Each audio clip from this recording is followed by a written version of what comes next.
आचार्य भक्ति काय सर्गम कुर्वे हम।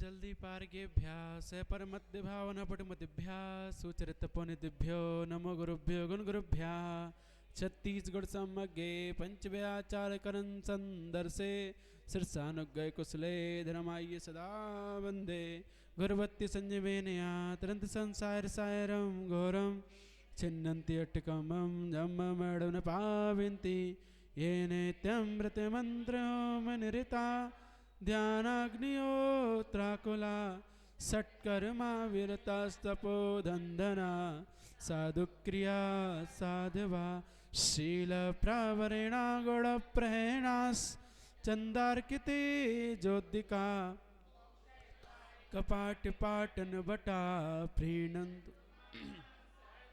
गुरुभः पान्तु नो नित्यं ज्ञान दर्शन नायकः चारित्राणव गंभीरा मोक्ष मार्ग उपदेशिका ईशावंते भक्ति कासक गोसालोचयम सम्मेनाने समदंसन सत्तानं पंचव्याचारणम आयरियानम आयारादि सुतनानुपदेशयानम अवज्ञानम तिरुमलयानम सब सावणम नित्यकालम अच्छेमि पूज्येमि वन्दामि नमंसामि दुःखखौ कम्बखौ वहिलाहो सुगैगमनं समाय कल्पान्ते काल वचना विषया गुरूणां लोकोत्तराखिल गुणस्तविनं प्रशंसा स्वामिन् नमोस्तु शिरसा मनसा वचो विर्दद्यात् शिवं विमल सागर स्वाध्याय ध्यान तप त्याग महानिमूर्ति सिद्धांत सार कुशलो जिन देव भक्त्या महावीर कीर्ति गुरुवर स्वपट्ट शिष्य सुरिं नमामि गुरु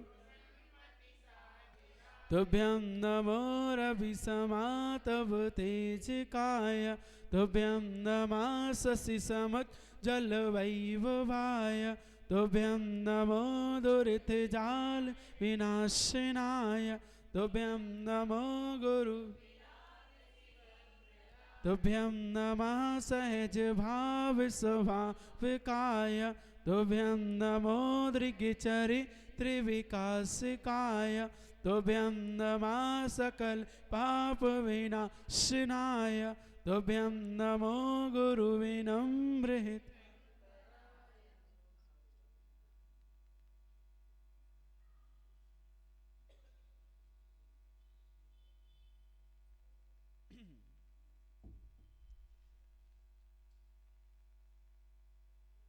जय बोलिए परम पूज्य आचार्य गुरुवर श्री विनम्र सागर जी गुरुदेव की।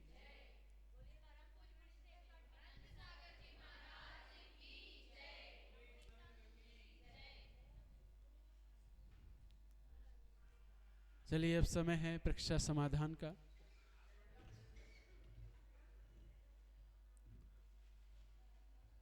पहली जिज्ञासा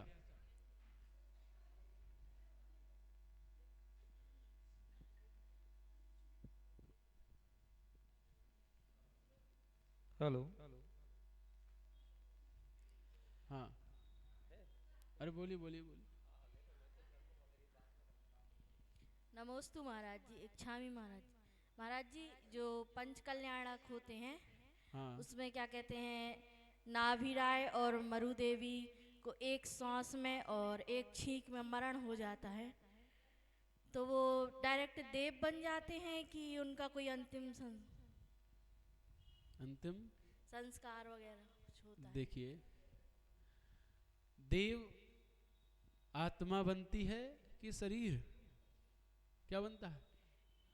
आत्मा बनेगी ना।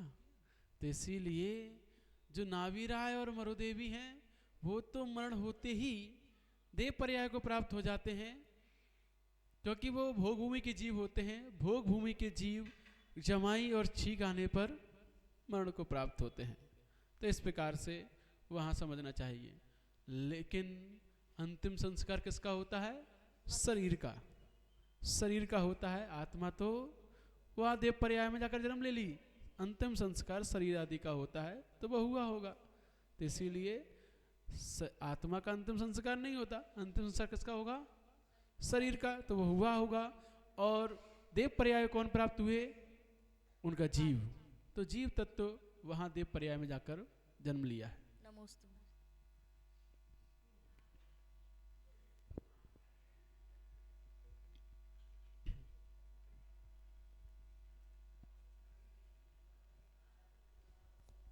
कोटिशा नमन महाराज जी। हम श्रावकों के लिए जो 6 आवश्यक बताए हैं, देव पूजा आदि, उन कर्तव्यों को पूरा करने का प्रतिदिन प्रयास भी करते हैं। हर चीज़ में बादर रूप में या बड़े रूप में समझ लीजिए, सूक्ष्म रूप में तो हम कर नहीं सकते। और स्त्री पर्याय में होकर अधिकतर चीज़ें नहीं भी कर पाते हैं। तो इसको क्या समझें कि हम लोग पूरा पुरुषार्थ नहीं कर पा रहे उन कर्तव्यों को लेकर, या हमें और ज़्यादा प्रयास करना चाहिए उनको लेके? नमोस्तु। देव पूजा, गुरु उपास्ति, स्वाध्याय, संयम, तप, इसमें ऐसी कोई बाध्यता नहीं है कि स्त्री पर्याय में ये नहीं कर सकते। कर सकते हैं, बढ़ चढ़कर कर सकते हैं। और हम तो यही देखते हैं कि अपने जिन शासन में पुरुषों से ज़्यादा स्त्रियां ही अपने कर्तव्य का पालन करने में रुचि रखती हैं, और वही आगे बढ़ चढ़कर धार्मिक कार्यों में आगे रहती हैं। तो वो तो साफ दिखता है। तो इसीलिए हमें ये नहीं सोचना चाहिए कि स्त्री पर्याय हमारे कर्तव्य में बाधा बन रही है। वो बाधा किसी समय बन सकती है, महीने में जो स्थिति बनती है उसमें बन सकती है, लेकिन अन्य समय नहीं। अन्य समय हम स्त्रियां ही, जो आप लोग हैं वो स्त्रियां ही अधिक धार्मिक लाभ लेती हैं, अधिक धर्म की क्रियाएं करती हैं, अधिक पुरुषों को धर्म से जोड़ती हैं, वो स्त्रियां ही हैं। तो इसीलिए हमें प्रयास करना चाहिए। अभी हमारा प्रयास कमज़ोर है, हमें और प्रयास करने की आवश्यकता है, और रुचि बढ़ाने की आवश्यकता है, और लगन पैदा करने की आवश्यकता है। तो जब हमारे अंदर अपने कर्तव्यों के प्रति रुचि और लगन पैदा हो जाएगी तो अपने आप ही वो कर्तव्य सहज हो जाएंगे, उन्हें करने में आनंद आएगा, भार प्रतीत नहीं होंगे। कर्तव्य भार प्रतीत उन्हें ही होते हैं जिन्हें उन कर्तव्यों का उचित परिणाम नहीं पता नहीं है कि इसका परिणाम क्या है। स्वाध्याय से क्या प्राप्त होता है, देव पूजा करने से क्या प्राप्त होता है, स्वाध्याय, संयम, गुरु उपास्ति से क्या प्राप्त होता है, संयम, तप, दान, इनसे हमें क्या मिलता है। जब तक ये हमें इसका ज्ञान नहीं होता है, इनके रहस्य हमें ज्ञात नहीं होते, तभी तक ये हमें भार रूप लगते हैं। क्योंकि जो बच्चे होते हैं, युवा पीढ़ी होती है, अब इनको मंदिर भेजा जाता है, पूजन कराई जाती है, विधान बिठाया जाता है, तो ये बोर होते हैं, सोचते कब खत्म हो, कब उठ के यहाँ से जाएं। क्यों? क्योंकि उन्हें पता ही नहीं है कि इसमें किस चीज़ की उन्हें उपलब्धि हो रही है, क्या इन धार्मिक क्रियाओं करने से क्या प्राप्त होता है, उन्हें पता ही नहीं है। धार्मिक क्रिया कैसे की जाती हैं, जब तक ज्ञान नहीं होता है तभी तक वो भार रूप हमें लगते हैं, वजन रूप में लगते हैं कि हमारे ऊपर जबरदस्ती भार डाल दिया गया, हमें करना ही पड़ रहा है। तो वो तभी होता है जब हमारे अंदर अज्ञानता होती है। लेकिन जब हमारे अंदर ज्ञान होता है, समझ आ जाती है कि धार्मिक क्रियाओं करने से हमें क्या क्या उपलब्धियाँ होती हैं, हमारे परिणामों की निर्मलता बनती है, विशुद्धि बनती है, और हमारे अंतरंग के जो मन है वो अंतरंग मन पवित्रता को प्राप्त होता है। तो ये सब चीज़ें हम भगवान की आराधना भक्ति करते हैं, उनके अपने कर्तव्य पूर्ण करते हैं पूरी तत्परता और लगन के साथ, तभी ये सब प्राप्त होता है। तो जब तक इसकी उपलब्धियों का ज्ञान नहीं होगा तब तक उसमें करने में आनंद भी नहीं आता है। तो इसीलिए उन उपलब्धियों को ज्ञात करें कि क्या मिलता है हमें इन सब को करने से, क्या पाया हमने इन सब करने से। तो उसको सोचें, विचार करें, फिर उसको और ज़्यादा पाने की लालसा करें, लगन पैदा करें, रुचि बढ़ाएं। अपने आप आपके कर्तव्य आपको आनंद देने लगेंगे, आपको आनंदकारी बन जाएंगे। आप में और करने, उनके प्रति करने के प्रति आप में और ज़्यादा साहस और बल बढ़ जाएगा। ठीक। नमस्ते महाराज जी। महाराज जी, आदिनाथ भगवान के टाइम पे इतना धर्म और इतने पंचकल्याणक होते थे क्या उस समय जितने आज हो रहे हैं? देखिए, आदिनाथ भगवान के समय पर पंचकल्याणक वहाँ साक्षात तीर्थंकर के होते थे, प्रतिमाओं के तो वहाँ बहुत कम होते थे, क्योंकि उस समय साक्षात तीर्थंकर विराजमान है, साक्षात समोसरण लगा हुआ है, साक्षात वहाँ पर रिद्धिधारी मुनराज विराजमान है। तो ऐसी अवस्था में जिन मंदिर जो हुआ करते थे वो कम ही हुआ करते थे, लेकिन मुनराज उस समय बहुत अधिक हुआ करते, समोसरण लगा रखता था, रिद्धिधारी मुनराज जहाँ तहाँ विचरण किया करते थे, तो वो सारे लाभ उस समय सुलभ थे, तो इसीलिए मंदिर उस समय कम और मुनराज अधिक हुआ करते थे। मंदिर तो नगर में किसी राजा महाराजा के महल में है या एक मुख्य मंदिर बना दिया है वो है, ऐसे ही हुआ करते थे, यत तत ज्यादा नहीं हुआ करते थे। अच्छा महाराज जी, ये जो उस समय अपनी जनसंख्या जैसे आज 4.5 लाख है जैनों की, तो उस समय अपनी कितनी थी आदिनाथ टाइम भगवान के समय? देखिए उस समय ज्यादातर सभी लोग जिन धर्म को ही मानने वाले थे, 99% लोग जैन धर्म के अनुयायी थे उस समय आदिनाथ भगवान के समय। तो इसीलिए बाद में जब मारीच का जीव आया और उस मारीच के जीव ने अन्य मत मतांतर फैलाए, अन्य राजाओं ने अन्य मत मतांतर फैलाए, तब जाकर 363 मतों की रचना हुई थी। क्योंकि जब भगवान आदिनाथ 6 महीने का योग धारण करके बैठ गए थे, तब कुछ राजाओं ने उनके साथ दीक्षा ली थी। कितने राजाओं ने ली थी? लगभग 2000 राजाओं को आता है। कितने राजाओं ने उनके साथ दीक्षा ली थी?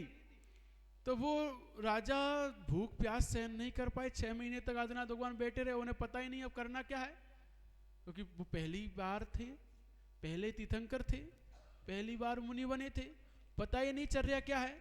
तो इसीलिए अब वो क्या करें, भगवान बैठे तो हम भी बैठे, देखा देखी बन गए, भगवान ने ली तो हमने भी ले ली, अब पता नहीं करना क्या है।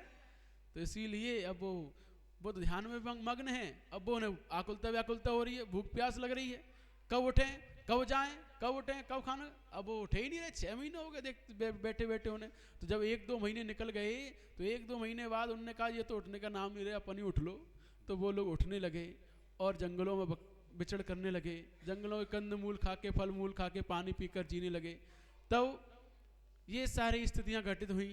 तब एक यक्ष ने आकर कहा कि दिगंबर भेष में ये सब करना उचित नहीं है, आप या तो वस्त्र पहनिए या फिर मुनिचर्या का पालन कीजिए। तो उन्होंने कहा कि वो तुम्हें पता ही नहीं है कैसे करेंगे। तो उन्होंने, किसी ने पत्ते ढक लिए, किसी ने कुछ जो भी मिला वो कर लिया। तो धीरे धीरे अब वो सब राजा थे, अब वो अपनी नगरी में वापस जाते हैं तो बेइज्जती होती है कि देखो पहले दीक्षा ले ली थी, अब वापस आ गए हैं, तो अब नगर में वापस नहीं जा सकते हैं। और अब किस मुंह लेकर क्या करें, स्थितियां उनके सामने ऐसी थी। तो उन्हें जो समझ में आया, जैसा समझ में आया वैसा ही उन्होंने अपने हिसाब से मत मतांतर चलाई कि हम ऐसे ही रहेंगे और फल फूल खाने की छूट रहेगी, पानी पीने की छूट रहेगी, ऐसा जो भी उन्होंने अपने मन में आया उसके अनुसार उन्होंने अपने धर्म का मत चला दिया। तो उस समय मारीच के जीव के साथ साथ कई राजाओं के अलग अलग मत चले, तो तब 363 मतों की रचना हुई थी। उसके पश्चात ही अन्य धर्म इस संसार में फैले हैं, उससे पहले सिर्फ जिन धर्म था और कोई अन्य धर्म नहीं था। नमस्ते। कौन पूछ रहा है?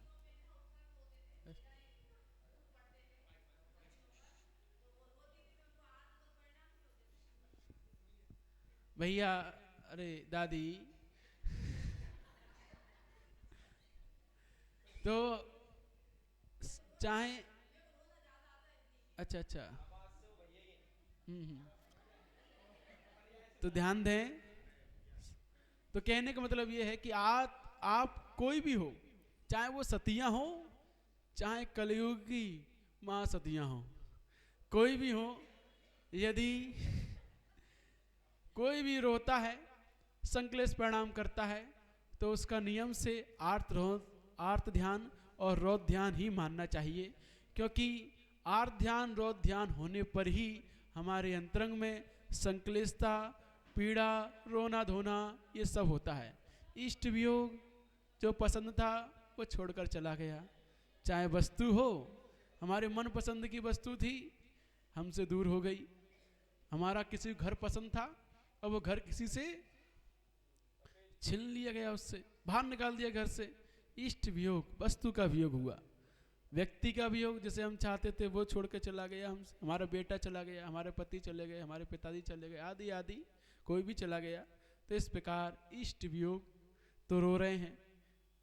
अनिष्ट संयोग, जैसे नहीं चाहते वो आके बैठ गया बगल में, अनिष्ट संयोग है ना। या फिर कांटा लग जाए, कांच चुभ जाए, अनिष्ट संयोग। कोई चाहता है कि कांटा लग जाए, कांच चुभ जाए, लेकिन जब तक लगाए तब तक दुख दे रहा है, अनिष्ट संयोग। तो वस्तु से भी, व्यक्तियों से भी। तो और पीड़ा चिंतन, जब तक शरीर में दुख है, बीमारी है, उसी के लिए बार बार चिंतन करते ना, कब दूर होगी, कब किस प्रकार से सही होंगे। पीड़ा चिंतन और निदान, ये 4 प्रकार के आर्त ध्यान होते हैं। निदान का मतलब होता है ऊंचे पद पर बैठकर नीची आकांक्षा करना, निदान कहलाता है। तो ये सांसारिक इच्छाओं को करना निदान के अंतर्गत आता है। तो इस प्रकार 4 क्रियाएं जो करते हैं आर्त ध्यान के अंतर्गत आते हैं। रौद्र ध्यान, हिंसानंदी, एक तो हिंसा करो ऊपर से आनंद आए, ये क्या है? हिंसानंदी।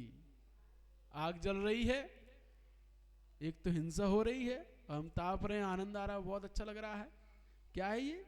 हिंसानंदी रौद्र ध्यान। ऐसे गर्मियों में है, कूलर चल रहा है, पानी अनछना बह रहा है, जाने कितने दिन पानी, पुराना पानी है, जीव पड़े हुए हैं उसमें, बहुत सारे जीव मर रहे हैं कूलर चलने में, हमें आनंद आ रहा है, सुकून मिल रहा है, ठंडी ठंडी हवा आ रही है। हिंसानंदी रौद्र ध्यान।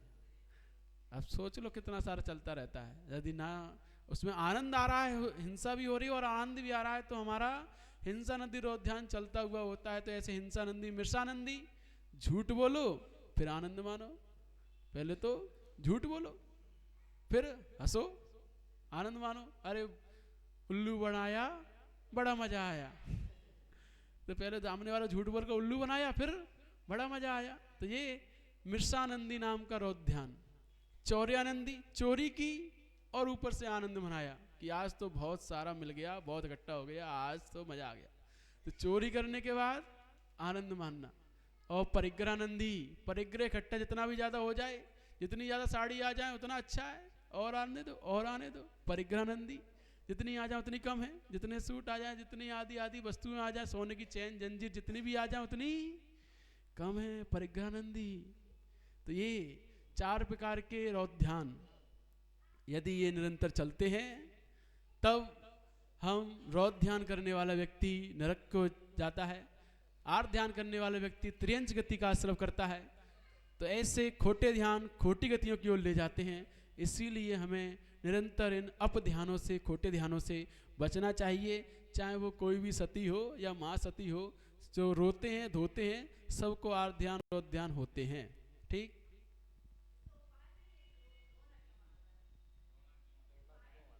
रोना क्यों आता है? वो तो बता दिया ना, ये 4 प्रकार के आर्त ध्यान है। इष्ट वियोग, अनिष्ट संयोग, पीड़ा चिंतन निदान। यदि इन कारणों से रो रहे हो तो आर्त ध्यान है ना। यदि इन कारणों से नहीं रो रहे हो, अन्य कोई कारण है, तो वो बताओ कौन से कारण से रोना आता है। हाँ, कोई कुछ कह देता है तुझे, क्या है ये? अनिष्ट संयोग है कि सामने वाला हमें पसंद नहीं आ रहा, उसकी बात पसंद नहीं आ रही है, इसीलिए हम रो दिए, तो ये अनिष्ट संयोग आर्त ध्यान हो गया है। तो वहाँ पर हमें सहन शक्ति बढ़ानी होती है, कर्मोदय का चिंतन करना होता है कि मेरे कर्म का उदय है, इसलिए मुझसे ऐसा कह रहा है। तो इसीलिए अपने जब हम कर्मों का चिंतन करते हैं तब हम समता को प्राप्त होते हैं, शांत होते हैं और अपनी कर्म की निजरा करते हैं। अगली जिज्ञासा। नमोस्तु महाराज जी, नमोस्तु महाराज जी, नमोस्तु महाराज। मेरी जिज्ञासा है महाराज जी, चतुर्थ काल की चर्चा चल रही है, या चर्चा बहुत बार आती है। मैं केवल इतना पूछना चाहता हूं कि चतुर्थ काल में जन्म लेना और पंचम काल में जन्म लेना, ऐसा कहा जाता है कि चतुर्थ काल में जन्म लेना, असीम पुण्य करके जो जीव जाता है वो चतुर्थ काल में जन्मता है। तो क्या चतुर्थ काल में जन्म लेना इस बात की गारंटी है कि उसको साहिक सम्यक दर्शन की प्राप्ति होगी ही होगी, उसका टिकट कंफर्म है या नहीं? देखिए, चतुर्थ काल में जन्म ले लिया तो आप छायक संयुक्त को प्राप्त कर लोगे, ऐसा कोई भी सिद्धांत नहीं है, ऐसा कोई भी नियम नहीं है। क्योंकि चतुर्थ काल में अभी कुछ भी जनसंख्या नहीं है, उस समय बहुत होती थी। आपने सुना होगा भगवान नेमिनाथ की बारात में कितने लोग गए थे? 56 करोड़ बाराती थे। कितने? 56 करोड़ बाराती। इतने तो तुम्हारे पूरे इंदौर भोपाल मंडल में नहीं होंगे। 56 करोड़ है ना, आधा भारत। हाँ, मतलब भारत की आबादी 1 अरब 40 करोड़ की है ना, तो इसके 1/3 हो गया ये। तो 1/3 जनसंख्या केवल नेमिनाथ भगवान की बारात में जा रही है। तो सोचिए उस समय कितनी आबादी होगी। तो क्या सबको मोक्ष होता था? क्योंकि छायक संवेदन प्राप्त करने वाला व्यक्ति नियम से मोक्ष जाता है। और छायक संवेदन 6 महीने 8 समय में सिर्फ और सिर्फ 608 जीवों को ही होता है। कितने? 608 जीवों को 6 महीने 8 समय में। क्योंकि 6 महीने 8 समय में 608 जीवी छपक श्रेणी चढ़ते हैं और छायक संवेदन वाला ही छपक श्रेणी चढ़ता है और मोक्ष जाता है। तो इसीलिए 608 जीव ही छायक संवेदन प्राप्त करते हैं। और ज़्यादा भी करेंगे तो वो उस भव से मोक्ष नहीं जाएंगे, अगले भव से जाएंगे नियम से। दूसरे या तीसरे भव से मोक्ष जाएंगे। जैसे कि राजा श्रेणिक, उन्होंने छायक संवेदन प्राप्त कर लिया, लेकिन अभी वो कहाँ हैं? नरक में है। उसके पश्चात नियम से तीर्थंकर बनकर मोक्ष जाएंगे। तो अधिक से अधिक उनके इस भव को मिला लिया जाए जिस भव में उन्हें तीर्थंकर प्रकृति बंद किया है, तो अधिक से अधिक 3 भव, अन्यथा 2 भव बाद वो मोक्ष जाते हैं। लेकिन चौथे काल में जन्म लेने वाले लोग ही 7वें नरक में जाते हैं, पंचम काल में नहीं जाते। पंचम काल वाले तो केवल 3रे नरक तक जाते हैं, लेकिन चौथे काल में जन्म लेने वाले लोग 7वें नरक तक, महिला 6वें नरक तक जाती है। जो चौथे काल में महिला जन्म लेती हैं कहाँ तक जाती हैं? 6वें नरक तक, और पुरुष 7वें नरक तक। इसीलिए कहते हैं ना कि जब फेरे होते हैं तो 6 फेरों में कौन आगे रहता है? महिला, और 7वें में पुरुष। क्यों? 6 तक हम जाएंगे, 7वें में तुम्हें जाना है, तुम आगे हो जाओ। तो वहां ऐसा नहीं है। वहां ऐसा भी समझना चाहिए और ऐसा भी समझना चाहिए कि सप्तम जो परम स्थान है, अरहंत पद, मोक्ष पद, वो सप्तम परम स्थान को केवल पुरुष ही प्राप्त होते हैं। इसीलिए 7वां फेरे पे पुरुष आगे होता है ना। तो पंचम काल में जन्म लेने वाला नियम से मिथ्या दृष्टि होता है। चौथे काल में जन्म लेने वाला मिथ्या दृष्टि, सम्य दृष्टि दोनों हो सकते हैं, इसमें कोई दो राय नहीं है। लेकिन चौथे काल में सबको छायक संवेदन हो जाए ऐसा कोई नियम नहीं है, क्योंकि छायक संवेदन गिनती के लोगों को होता है, सबको नहीं होता है। और छायक संवेदन केवली और शुद्ध केवली इन 2 के ही पाद मूल में होता है। जो व्यक्ति केवली भगवान के शरण में जाएगा या शुद्ध केवली की मुनराज के शरण में जाएगा, उन्हीं को ही छायक संवेद की प्राप्ति होती है और किसी को नहीं। अथवा कोई स्वयं शुद्ध केवली बन जाए, कोई मुनराज, और अपने ही पाद मूल में कर ले तो उसको हो सकती है। बनना शुद्ध केवली या केवली में ही के पाद मूल में होगी तो स्वयं शुद्ध केवली बन जाओ तो अपने पाद मूल में कर लो तो बात अलग है, वो भी हो जाती है। क्योंकि जब ऐसे बहुत सारे तीर्थंकर हैं जिन्होंने स्वयं शुद्ध केवली होकर स्वयं के पाद मूल में केवल ज्ञान को प्राप्त, वो छायक संवेदन को प्राप्त किया है, तीर्थंकर प्रकृति का बंध किया है। तो तीर्थंकर प्रकृति का बंध और छायक संवेदन ये दोनों केवली और शुद्ध केवली के पाद मूल में ही होते हैं, अन्य कहीं नहीं। इसीलिए चौथे काल में ही होते हैं, क्योंकि वहीं शुद्ध केवली और केवली हैं। पंचम काल में नहीं होने से नहीं होते हैं। तो चौथे काल में ऐसी कोई टिकट नहीं है, ऐसी कोई मोहर नहीं है कि वहाँ जन्म लेने वाला व्यक्ति उसकी टिकट कटी जाएगी, ऐसा कोई आवश्यकता नहीं है।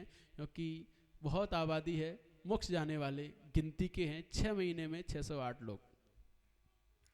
महाराज जी, छायक सम्यक दृष्टि जो जीव है उसको छायिक सम्यक दर्शन हो गया है केवली या श्रुत केवली के पाद मूल में। और उस छायिक सम्यक दर्शन होने के बाद उसकी अवधि तय है कि कितने समय में उसको निर्वाण प्राप्त हो जाएगा या मोक्ष प्राप्त हो जाएगा, या उसके और भी भव बचे हैं या उसके कर्म बचे हैं जिसको वो भोगना भी पड़ेंगे उनको, या नहीं भोगना पड़ेगा। अभी बताया ना हमने कि छायिक सम्यक दर्शन हो गया है जिस जीव को, वो जीव जिस भव में छायिक सम्यक दर्शन हुआ है उस भव को जोड़कर अधिक से अधिक 3 भव, एक वो भव जिसमें छायिक सम्यक दर्शन हुआ है वो भव, अगला भव, उसके पश्चात तीसरे भव में नियम से मोक्ष जाएगा, नियम से छायिक समदृष्टि जीव।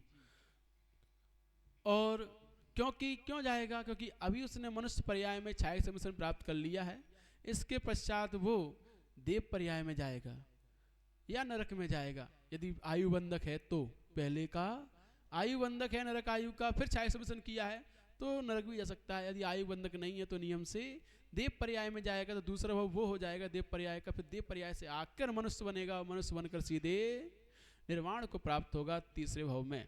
तो इस प्रकार अधिक से अधिक 3 भव होते हैं छायिक समदृष्टि के इस संसार में, उससे ज्यादा नहीं। अगली जिज्ञासा।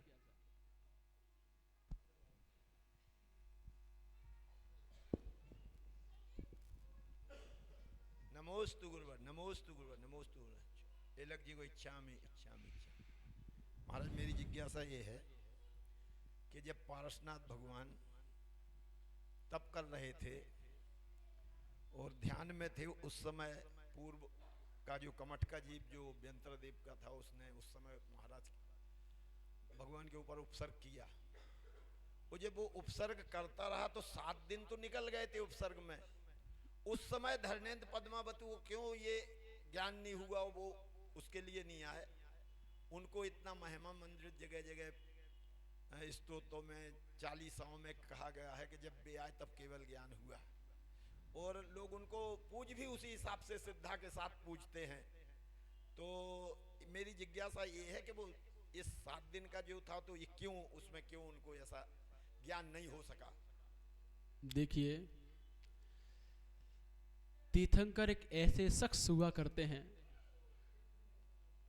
जिनकी सेवा देव लोग उनके घरों में आने से पहले से ही किया करते हैं, क्योंकि उनका अभी घरों में आए भी नहीं है, उसके पहले 6 महीने पहले से ही रत्नों की वर्षा, नगरी का निर्माण प्रारंभ हो जाता है। तो 6 महीने पूर्व से ही उनकी सेवा कर रहे हैं। और कब तक करते रहते हैं? जब तक वो दीक्षा नहीं ले लेते तब तक देव लोग उनकी सेवा में तत्पर रहते हैं। आदिनाथ भगवान की सेवा में तत्पर रहे। वो छोटे छोटे बच्चे बनकर उनके साथ खेले कूदे, सब कुछ किया, लेकिन जब वो पूरे 83 लाख वर्ष पूर्व तक राजकुमार अवस्था में रहे, महाराज अवस्था में रहे, पूरी 83 लाख पूर्व तक उनके दरबार में रोज देवांगनाएं आती थी, रोज नीलांजना की तरह नृत्य होते थे, रोज दरबार सस्ता था, रोज सभा लगती थी, रोज सब कुछ चलता था, लेकिन रोज देव उनकी सेवा करते थे। लेकिन जब उन्होंने दीक्षा ली, उस दीक्षा लेने के 6 महीने उपरांत तो जब वो उठे, 6 महीने तक घूमते रहे। कहाँ गए थे सारे देव? उनकी सेवा करने वाले क्यों नहीं आए विधि बताने कि कैसे पड़गान करना है, कैसे आहार होगा मुनराज का? क्यों नहीं आए?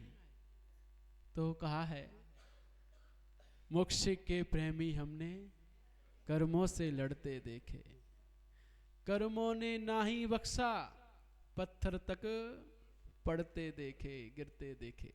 तो इसीलिए कर्म किसी को नहीं बख्शते हैं, चाहे वो आदिनाथ हो, चाहे वो पार्श्वनाथ हो। जब तक कर्म का उदय है तब तक कोई देवता साथ निभाने नहीं आता है, चाहे वो आपके कितने ही सेवक क्यों ना हो। तो इसीलिए कर्म के उदय में कोई अपना साथ नहीं देता है, भाई भाई का साथ नहीं देता है, पिता पुत्र का साथ नहीं देता है। कहते हैं कि हम तुम्हारे हैं, तुम हमारे हो, हम तुम्हारे बिना नहीं रह सकते, तुम हमारे बिना नहीं रह सकते। लेकिन जब कर्म का, अशुभ कर्म का उदय आता है, तब कौन किसका होता है पता चल जाता है। तब कोई किसी का नहीं होता, हमारे पुण्य पाप ही हमारे अपने हुआ करते हैं। तो इसीलिए जब तक उनके कर्म का उदय था तब तक धरणन पद्मावती का आसन कंपायमान नहीं हुआ। जैसे ही उनके कर्म का उदय मंद हुआ वैसे ही उनका आसन कंपायमान हुआ और वो दौड़े दौड़े चले आए। तो ये कर्म किसी को नहीं छोड़ते हैं, सबको भोगने पड़ते हैं। जब तीर्थंकरों ने भोगे तो हम काय की खेत की मूली हैं, हम सबको भी भोगने पड़ेंगे। इसीलिए कर्मोदय का चिंतन करते हुए हमें शांत भाव पूर्वक पार्श्वनाथ भगवान की तरह उन कर्मों को सहन करना चाहिए। आपको भी केवल ज्ञान हो जाएगा।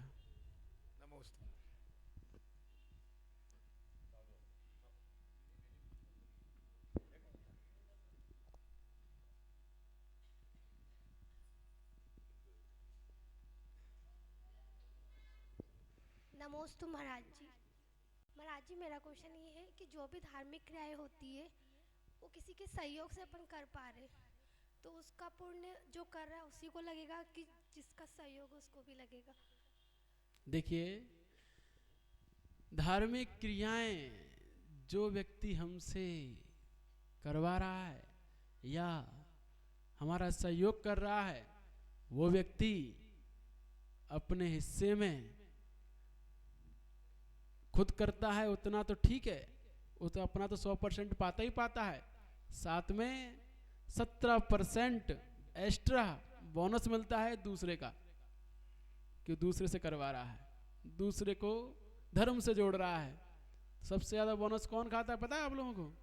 सबसे ज़्यादा बोनस खाते हैं अध्यक्ष कमेटी के लोग, क्योंकि ये लोग मुनराज को लेकर आए और इन्होंने व्यवस्था बनाई सारी और धर्म से सब जुड़ रहे हैं, धार्मिक क्रियाएं सब कर रहे हैं, प्रवचन सब सुन रहे हैं। किया किसने? व्यवस्थापकों ने। तो व्यवस्थापक जो व्यवस्था बना रहा है उनके सहयोग से हम धर्म कर पा रहे हैं, तो वो आपके हिस्से का 70% कमीशन वो खा रहे हैं।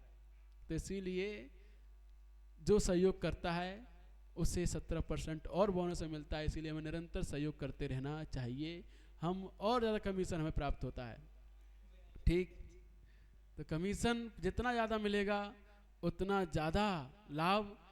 एक व्यक्ति का 17% है और यहाँ 150 बैठे हैं, सबका 17% सबके खाते में जाएगा, कितना ज़्यादा पुण्य का आश्रय बढ़ जाएगा। अपना तो 100% आ ही रहा है, साथ में सबका 17% आ रहा है, तो सोचिए कितना ज़्यादा पुण्य का सीम आश्रय होगा। इसीलिए जो व्यक्ति धार्मिक क्रिया कराता है, विधान कराता है, आदि आदि पंच कल्याणक आदि कराता है और फिर सबको जोड़ता है, तो उन सब का 17% वो अपने खाते में डालता है, क्योंकि व्यवस्था वो बना के दे रहा है, आप सब तो बस उसका लाभ ले रहे हो। तो आप सबका पुण्य का 70% वो व्यक्ति ले जाता है जो व्यक्ति सारी व्यवस्थाओं को बनाकर आपको धर्म से जोड़ रहा है, आपकी सहायक कर रहा है, आपका हेल्पर है, वो सब ये प्राप्त करता है। महाराज जी नमस्तु। महाराज जैसे अपन निर्माण कमेटी के अध्यक्ष हैं तो उसका हमारे को क्या दोष लगेगा?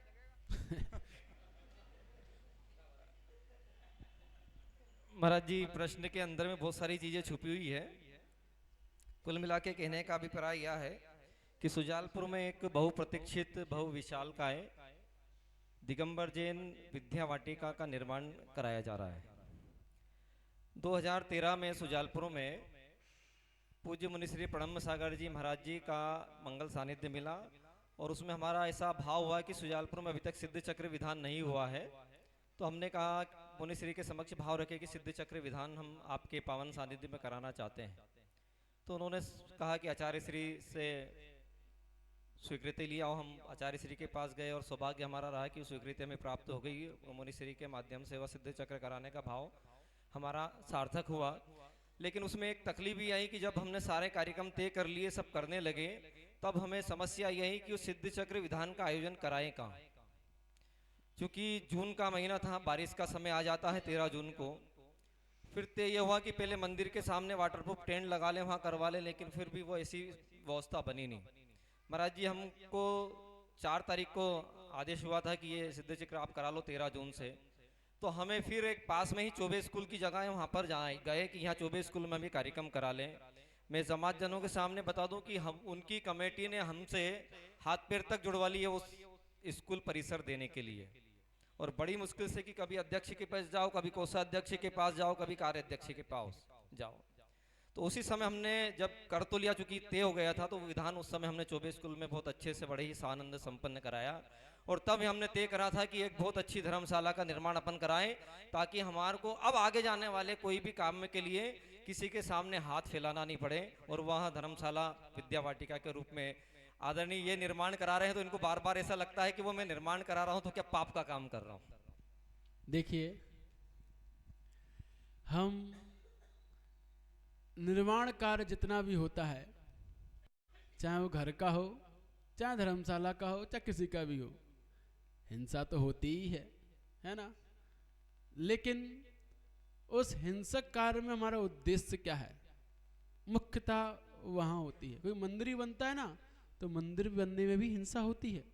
जमीन खुदती है, क्या कहते हैं, सीमेंट बालू सब कुछ आता है, जल का प्रयोग होता है, सिंचाई होती है, तराई होती है, सिंचाई नहीं तराई होती है। तो इस प्रकार बहुत सारी चीज़ें मंदिर बनने में भी होती हैं। तो हिंसा तो वहाँ भी होती है। हिंसा कहाँ नहीं होती है, सब जगह होती है। तो कहाँ कहाँ से बचोगे। इसलिए हमारा उद्देश्य क्या है, वहाँ मुख्यतः इस बात की है।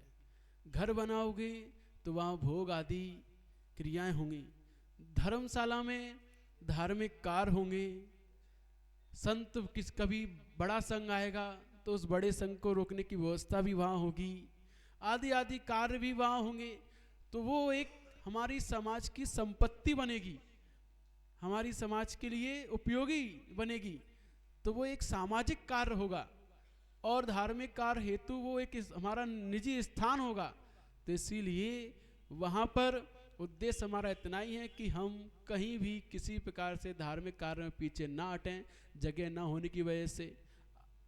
तो ऐसा ही होता है कि जब जगह नहीं होती तो कहाँ करें, कैसे करें, कैंसिल हो जाता है। लेकिन जब हमारे पास खुद की निज की जगह होती है, तब हम हर कार्य को बड़े ही रुचिपूर्वक और आनंद उत्साह के साथ आगे बढ़कर करते हैं। तो इसीलिए धार्मिक क्रियाओं को और बढ़ावा देने के लिए, धर्म से और जुड़ने के लिए हमारे पास हमारी निजी संपत्ति होना आवश्यक होती है। तो आप वो कर रहे हो तो धार्मिक क्रियाओं का उद्देश्य वहाँ हो और अपने क्या कहते हैं कार्य, जिस कार्य से हम कर रहे हैं उसको हम सबको संतोष कर सकें, ऐसा कार्य हमें करते रहना चाहिए। क्योंकि व्यक्ति सब प्रकार के लोग हैं, चार मुँह चार प्रकार की बातें होती हैं, हमें सबकी नहीं सुनना है। हमें वो कार्य करना है जिस कार्य से हमारे धर्म का, हमारी समाज का लाभ हो। इसीलिए लाभ हमें दिख रहा है तो करो, कोई दोष नहीं है। और लाभ नहीं दिख रहा, हानि दिख रही है तो पीछे हट जाओ, कुछ मत करो। ठीक है। नमस्ते महाराज।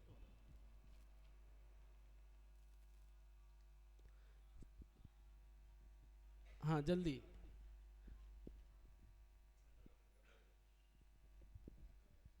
नमस्ते महाराज। नमस्ते महाराज श्री, नमस्ते महाराज श्री।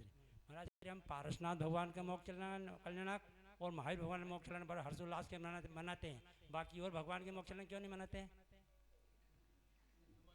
अब देखो, मोक्ष कल्याणक मनाना किसे है? आपको।